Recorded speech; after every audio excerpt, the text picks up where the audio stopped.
नमस्कार दोस्तों, आप सभी का एक बार फिर से स्वागत है हमारे चैनल दुर्गा भक्ति मार्ग में। आज मैं आप सभी को सुनाऊंगी माघ माह के कृष्ण पक्ष की संकष्टी चतुर्थी की पौराणिक कथा। संकट हटे गणेश जी विघ्न विनाशक नाम, सकट चौथ के व्रत से सिद्ध हो सब काम। प्रेम से बोलिए विघ्न भगवान गणेश जी की जय, पार्वती माता की जय, संकटा माता की जय। आज सकट चौथ के दिन सुनिए सकट चौथ के व्रत की कुछ प्रमुख कथाएं। एक बार एक गांव में एक बूढ़ी माई रहा करती थी। वह बूढ़ी माई बहुत ज्यादा गरीब थी। उन बूढ़ी माई के परिवार में केवल उनका बेटा ही उनके बुढ़ापे का इकलौता सहारा था। उनके पास कुछ भी नहीं था, लेकिन गांव के जितने भी घरों में पशु थे, उन लोगों के पशुओं को बूढ़ी माई का बेटा जंगल में चराने ले जाया करता था और शाम होने पर सभी पशुओं को गांव के लोगों के सुपुर्द कर दिया करता था। पशु चराने के बाद गांव वाले जो भी कुछ देते थे, उसी से उन दोनों गरीब माँ बेटे का घर चलता था। इसी तरह से उनके दिन कट रहे थे। एक बार की बात है, बूढ़ी माई का बेटा गांव के पशुओं को जंगल में चराने के लिए लेकर जा रहा था, तो रास्ते में उसे गांव की कुछ महिलाएं मिली, जिनमें से एक बुजुर्ग से दिखने वाली महिला ने उस बेटे से कहा कि बेटा, तुम तो सारा दिन जंगल में गाय चराते फिरते हो, पूरा दिन हांटते रहते हो और तुम्हारी माँ घर में बैठकर पकवान बना बना कर खाती है। लड़का बोला, ऐसा तो हो ही नहीं सकता, मेरी माँ कभी ऐसा नहीं कर सकती। तब गांव की वह महिला बोली कि अगर तुम्हें मुझ पर विश्वास नहीं है तो आज जरा जल्दी घर चले जाना और बिना बताए छुपकर अपनी आंखों से खुद ही देख लेना, और जब तुम अपनी आंखों से देखोगे तभी तो तुम्हें विश्वास होगा ना। लड़के ने सोचा, ठीक है, देखने में आखिर मेरा जाता ही क्या है। अब लड़का हर दिन जिस समय पर अपने घर पहुंचता था, उस समय से थोड़ा पहले वह घर आ गया। उस दिन सकट चौथ का दिन था। बुढ़िया माई ने सकट चौथ का व्रत रखा हुआ था और वह तिलकुट बना रही थी। चूल्हे पर कढ़ाई चढ़ा रखी थी, जिसमें वह तिल भून रही थी। जलते हुए चूल्हे पर चढ़ी हुई कढ़ाई देखकर, उसमें तिल भुने जाते देखकर अब तो उस लड़के को गांव की महिलाएं ने जो बातें कही थी उन पर विश्वास हो गया। उसने सोचा, तो आखिर गांव की जो चाची ताई थी वो ठीक ही कह रही थी। और यहाँ देखिए, मैं तो जंगल में भूखा प्यासा रहकर पूरा दिन भटकता रहता हूँ, पशु चराता फिरता हूँ, और मेरी यहाँ माँ घर पर मेरी पीठ पीछे पकवान बना बना कर खाती है। अब उसे गांव की महिलाओं द्वारा सिखाई हुई बातों का विश्वास हो चुका था। वह लड़का अपनी माँ से बोला, माँ, मैं तो घर छोड़कर जाऊंगा। बूढ़ी माँ बोली, ऐसी क्या बात हुई जो तू ऐसे कह रहा है और घर छोड़कर जाने के लिए सोच रहा है, और यह तू क्यों कह रहा है? बेटा बोला, मैं तो जंगल में पूरा दिन भूखा प्यासा मरकर पशुओं को चराता हूँ और पूरे दिन हांटता रहता हूँ। पीठ पीछे तुम यहाँ पकवान बना बना कर खाती हो, मुझे खिलाना तो दूर, मुझे बताती तक नहीं हो। माँ, अब मैं इस घर में नहीं रहूंगा, मैं तो जंगल में जाऊंगा। बुढ़िया माई ने अपने इकलौते बेटे को बहुत समझाया कि बेटा, आज तो सकट चौथ का व्रत है, इसलिए तिलकुट बना रही थी, लेकिन बेटा माना ही नहीं। बुढ़िया माई समझ गई कि इसे जरूर किसी ने सिखा पढ़ा दिया है और अब यह समझाने से भी नहीं समझेगा। जब बेटा जाने लगा तो बूढ़ी माई ने बेटे से कहा कि बेटा, ये ले सकट चौथ के व्रत के तिल, इन्हें तू अपने साथ लेकर जा, और हाँ, जब भी कोई मुसीबत तेरे ऊपर आए तब ये तिल पूर कर बैठ जाना, और अगर मैं तुम्हारे नाम का व्रत करती होगी तो तुम्हारी मुसीबत टल जाएगी। लड़के ने फिर भी माँ का मन रखने के लिए अपने हाथ में वे तिल ले लिए और वह घर छोड़कर चला गया। रास्ते में चलते चलते घने जंगल में जा पहुंचा। जब जंगल के अंदर गया तो देखा सामने एक बहुत बड़ा खूंखार शेर दहाड़ रहा। शेर ने रास्ता रोक लिया है। लड़के ने सोचा, आज तो मेरा बचना बिल्कुल मुश्किल है, अब तो मुझे मरना ही पड़ेगा। अब वह मर जाने के डर से कांपने लगा। जब भी कोई व्यक्ति मुसीबत में होता है तो डर के मारे सबसे पहले उसको अपनी माँ की याद आती है। उस लड़के को भी अपनी माँ की याद आ गई। जैसे ही माँ की याद आई तो माँ के कहे अनुसार ने तिल पूरे और वहाँ बैठ गया और कहने लगा, हे सकट चौथ माता, अगर मेरी माँ मेरे नाम से सच्चे व्रत करती है तो यह शेर गाय बन जाए और यहाँ से चला जाए, नहीं तो आज मेरा मरना तय है। जैसे ही उस लड़के ने ऐसा कहा, देखते ही देखते संकटा माता की कृपा से वह शेर गाय बनकर पूंछ हिलाता हुआ वहां से चला गया, क्योंकि बूढ़ी माई तो केवल अपने बेटे के नाम के ही व्रत रखती थी। इधर वह लड़का इधर उधर जंगल में राम राम कहता हुआ आगे बढ़ा। थोड़ा आगे जाने पर उसने देखा कि एक बहुत बड़ी नदी रास्ते में उफान करती हुई आ रही है। अब उसने सोचा कि अगर मैं नदी पार करूंगा तो इतने गहरे पानी में डूबकर ही मर जाऊंगा। एक तो नदी का बहाव इतना तेज है, ऊपर से तूफान भी आया हुआ है। अगर मैं नदी पार नहीं करता हूँ तो रात भी हो गई है। पीछे घना जंगल है और जंगल में रहने वाले जंगली जानवर तो निश्चित ही मुझे जिंदा नहीं छोड़ेंगे, वे तो मुझे कच्चा ही खा जाएंगे। आगे खुआ पीछे खाई, फिर माँ की याद आई तो अब वह लड़का फिर से तिल पूर कर बैठ गया और बोला, संकटा चौथ माई, अगर मेरी माँ ने तेरे नाम से सच्चे व्रत किए तो यह नदी 2 हिस्सों में बंट जाए और मुझे रास्ता मिल जाए, वरना आज तो मेरा मरना तय है। अब जैसे ही लड़के ने ऐसा कहा, नदी देखते ही देखते 2 हिस्सों में बंट गई। अब उसे आगे जाने का रास्ता मिल गया, क्योंकि बूढ़ी माई तो अपने बेटे के नाम से ही व्रत करती थी। नदी पार करके वह दूसरी नगर में पहुंच गया तो वहां उसने देखा कि एक बुढ़िया पुए बनाती और आंखों में जार जार आंसू बहकर रोती जाए। उसने इस तरह से पकवान बनाती और रोती हुई बूढ़ी माँ को देखा तो पूछा, अरे बूढ़ी माई, बना रही हो, इसका मतलब तुम्हारे घर में कोई खुशी का माहौल है और साथ ही साथ तुम रो क्यों रही हो?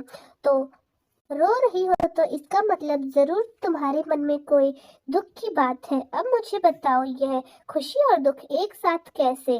तो बूढ़ी माई बोली, बेटा मैं क्या बताऊं, हमारी नगरी में हर 6 महीने में आवा पकता है और इस आवे में एक इंसान की बलि दी जाती है। यह हमारे नगर के राजा का आदेश है और इस इंसान को आवे में मिट्टी के बर्तनों के साथ बिठाया जाता है और जो भी इंसान वहां जाता है वह जीवित नहीं बचता। हर घर से रोज एक युवक जाता है। आज मेरे घर की बारी है। मेरा तो एक ही बेटा है। अगर मेरा बेटा आवे में बैठ गया तो फिर मेरा क्या होगा? मेरा बेटा तो आज मर ही जाएगा। यह सोच सोच कर दुखी हूँ और रो रही हूँ और मेरे बेटे का आज आखिरी दिन है, इसलिए चाहती हूँ कि आखिरी बार मैं उसके लिए पुए बनाऊं, पकवान बनाऊं।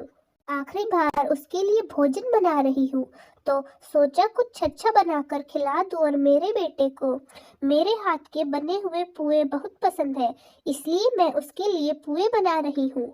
उस दुखिया बूढ़ी माई की बात सुनकर उस लड़के को बुढ़िया माई पर दया आने लगी। तो उसने कहा कि बुढ़िया माई, अगर तुम यह सारे पुए मुझे खिला दो तो मैं तुम्हारे बेटे की जगह चला जाऊंगा। तो वह बुढ़िया माई बोली, बेटा तू तो जितने चाहे उतने मर्जी पुए खा ले, चाहे तो सारे ही खा ले, लेकिन किसी की आई पर भला कौन जाता है? बुलावा मेरे बेटे का है, लेकिन उसके मृत्यु को कौन अपने हाथ में लेगा? तो उसके बदले क्यों जाएगा? ऐसा भला कौन है जो खुद की ही मौत को गले लगाता है। लेकिन वह बुढ़िया माई का बेटा बोला, माई आप चिंता मत करो, मैं तुम्हारे बेटे की जगह चला जाऊंगा। इसी तरह पेट भर पुए खाकर वह सो गया। उसे तो गहरी नींद आ गई। इधर राजा का आदेश आ गया। राजा के आदेश पर सैनिक बूढ़ी माई के बेटे को लेने के लिए आए और उसके द्वारा खटखटाने से बूढ़ी माई के बेटे की आंख खुल गई। वह दूसरे कमरे में सो रहा था। उस अजनबी लड़के के कमरे में गई और बाहर से दरवाजा खटखटाने लगी, लेकिन वह तो गहरी नींद में सो रहा था। आखिरकार बहुत देर तक खटखटाने के बाद वह लड़का उठकर बैठ गया और बोला, माई क्या राजा के सैनिक मुझे लेने आ गए? बुढ़िया माई बोली, हाँ बेटा, राजा के सैनिक आ गए।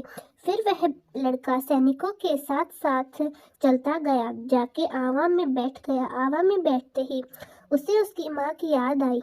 उसने अपने हाथ में फिर से तिल लिए और पूर कर बैठ गया और बोला, हे संकटा माता, अगर मेरी माता ने मेरे नाम के व्रत किए तो आज यह जलती आग मेरा कुछ न बिगाड़ पाए। मैं इस आग में ना ही जलूं, नहीं तो आज मेरा जलकर मरना तय है। 3 दिन हो गए। वही पास ही में कुछ बच्चे गिल्ली डंडा खेल रहे थे। खेलते खेलते बच्चों की गिल्ली उस बड़े से मटके में जाकर टकराई, जिसके अंदर वह लड़का और कुछ बर्तन रखे थे और आवा पका हुआ था। जैसे ही टन से आवाज आई उस मटके से, तो आसपास के सभी लोग हैरान हो गए और वहां जाकर देखने लगे। सभी लोग सोचने लगे कि पहले तो यह आवा 6 महीने में पकता था, आज 3 दिन में इतनी जल्दी कैसे पक गया। यह सब बातें पूरी नगर में फैल गई। ये सब देखने के लिए सभी नगरी के लोग इकट्ठा हो गए। जैसे ही यह राजा को पता चला तो राजा को भी बुला लिया गया। अब तो सावा के चारों ओर बड़ी भारी भीड़ इकट्ठा हो गई थी। अब राजा ने सैनिकों से कहा कि मटके उतारो। जैसे ही सैनिक मटका उतारने लगे, अंदर से आवाज आई, अरे भाई धीरे उतारो। यह आवाज सुनते ही राजा के सारे सैनिक डर के मारे दूर भाग गए कि आज तो इसमें से कोई आवाज आ रही है। आज से पहले इसमें से कोई आवाज नहीं आई। लगता है कि अंदर कोई भूत पिशाच है। अब तो राजा भी तलवार निकाल कर खड़े हो गए और बोले, सच सच बता, मटके के अंदर तू कौन है? तब मटके से बूढ़ी माई का बेटा निकला और बोला, महाराज, मैं कोई भूत वूत नहीं हूँ, ना मैं कोई पिशाच हूँ, बल्कि मैं तो बुढ़िया माई का बेटा हूँ और मेरी माई मेरे नाम के सकट चौथ के व्रत किया करती थी। मैं तो बस गांव की चाची ताई के सिखाए में आ गया और घर छोड़कर निकल आया। मेरी माँ ने चलते समय मुझे ये कुछ तिल के दाने दिए थे और कहा था कि बेटा, अगर तुझ पर कभी भी कोई मुसीबत आए तो ये तिल पूर कर बैठ जाना, वह टल जाएगी। अब महाराज देखिए, मैं तो यह तिल पूर के किसी भी मुसीबत में बैठ जाता हूँ, मेरे ऊपर आई हुई मुसीबत टल जाती है। यह बात सुनकर रानी बोली, राजा जी, क्यों ना आप अपनी राजकुमारी के लिए यह व्रत रखें, क्योंकि इसे तो कोई भी कर सकता है। इसके आगे तो आग भी नहीं जला सकती, पानी भी डुबो नहीं सकता। राजा को रानी की बात सही लगी। फिर राजा रानी ने अपनी बेटी का विवाह उस लड़के के साथ कर दिया। बुढ़िया माई का बेटा राजा के महल में जमाई बनकर रहने लगा। अब तो वह बड़े ठाट बाट से रहने लगा। उसके दिन अच्छे से बीतने लगे। राजा की बेटी और वह बूढ़ी माई का बेटा दोनों एक दिन छत पर घूम रहे थे। छत पर घूमते घूमते बूढ़ी माई के बेटे को अपने गांव की, अपने देश की और अपनी माँ की याद आई। तो बुढ़िया माई का बेटा राजकुमारी यानी उसकी पत्नी से बोला कि देखो, आज तो हमारे गांव की तरफ बादल छाए हैं, लगता है बहुत जोर से बारिश होगी। राजा की बेटी यह सुनकर हैरान हो गई। फिर पूछने लगी, क्या आपका भी कोई गांव है? तो बूढ़ी माई का बेटा बोला, हाँ, हमारा भी गांव है, हमारा भी घर है और मेरी भी माँ है, सब कुछ मेरी माँ ही तो है। राजा की बेटी बोली, तो फिर कहाँ है आपकी माँ और आप यहाँ क्या कर रहे हैं? मैं भी आपके साथ आपके घर चलूंगी, आपकी बूढ़ी माई के पास रहूंगी। फिर बूढ़ी माई का बेटा बोला, तुम अपने पिताजी से पूछ लो, वह कहेंगे तो मैं तुम्हें भी अपने घर मिलवाने चलूंगा। अब तो राजा की बेटी महल में जाकर अपने पिताजी से बोली, पिताजी आपके जमाई भी अपने घर जाना चाहते हैं। राजा ने कहा, यह तो बहुत अच्छी बात है। दूर जमाई लाख शमाई, घर जमाई खाक जमाई। ठीक है, तुम दोनों अपने घर को जाओ, कमाओ खाओ, अच्छे से अपनी घर गृहस्थी बसाओ। हम तो भाई इस मामले में राजी हैं, हम इसी में खुश हैं। अब तो राजा ने विदाई से पहले खूब सारा धन, हीरे मोती ज्वारात, हाथी घोड़े आदि देकर अपनी बेटी को विदा कर दिया। अब वे दोनों खुशी खुशी चल पड़े। इधर जब बूढ़ी माई का बेटा गांव के पास आ गया तो उसने एक सैनिक को अपने घर भेजा कि जाओ और मेरी माँ को बता दो कि उनका बेटा बहू आ रहे हैं। अब सैनिक गया तो देखा कि बूढ़ी माई तो रो रो कर अंधी हो चुकी है। सैनिकों ने जाकर कहा कि बूढ़ी माई आपका बेटा और बहू आए हैं। बूढ़ी माई सैनिकों से बोली, बेटा सारा गांव तो मेरी हंसी उड़ाता है, अब तुम भी हंसी उड़ाने लगे। मेरा बेटा तो घर छोड़कर गया क्योंकि उसे तो चीस लग गई थी और पता नहीं अब उसे किसी जानवर ने खा लिया होगा। वह जिंदा भी होगा या नहीं, मुझे इसकी कोई खबर नहीं है। तो सैनिक कहने लगे, नहीं बेटा, आपका सचमुच जिंदा है और वह आपसे मिलने आया है। उसके साथ उसकी पत्नी भी है। अब तो सारा गांव इकट्ठा हो गया कि बूढ़ी माई का बेटा आया है, लेकिन बूढ़ी माई को तो अब तक विश्वास नहीं हो रहा था।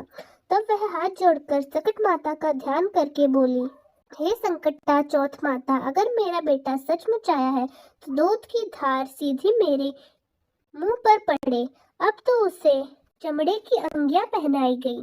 जैसे ही बुढ़िया माई का बेटा उसके सामने आया तो अंगियां फटकर दूध की धारा छाती से बहकर बेटे की दाढ़ी मूछ भीग गई। अब तो पूरे गांव में हंगामा मच गया कि बूढ़ी माई का बेटा आ गया, बूढ़ी माई का बेटा आ गया। और संकटा चौथ माता की कृपा से बूढ़ी माई की आंखें भी ठीक हो गई। जैसे ही बेटा बहू सामने आए, उन्हें देखकर बूढ़ी माई बहुत खुश हो गई। अपनी माँ के पैरों में वह गिर पड़ा और कहने लगा, माँ मुझे माफ कर दो, मैं तो चाची ताई के सिखाए में आ गया और घर छोड़कर चला गया था। तुम तो मेरे नाम के ही व्रत करती थी और तुम्हारे दिए हुए तिल और सक्टा माता की वजह से ही आज मैं जिंदा हूँ। उन्होंने मेरी हर मुसीबत से रक्षा की। बहू बेटे को देखकर बुढ़िया माई अपने पुराने सभी दुख भूल गई। फिर बेटा बोला, सक्टा चौथ माता ने तो मुंह लौटाया, साथ में ब्याज भी लौटा दिया। अब तो बूढ़ी माई के ठाठ हो गए। बेटा बहू खूब मन लगाकर बूढ़ी माई की सेवा करने लगे। सक्टा माता जैसी कृपा आपने बुढ़िया माई पर करी, वैसी सब पर करना। इस कहानी को कहने वाले, सुनने वाले और उकारा भरने वाले सबकी मनोकामनाएं पूरी करना। तो दोस्तों, कैसी लगी आपको हमारी आज की कहानी? कमेंट्स में जरूर बताएं। धन्यवाद।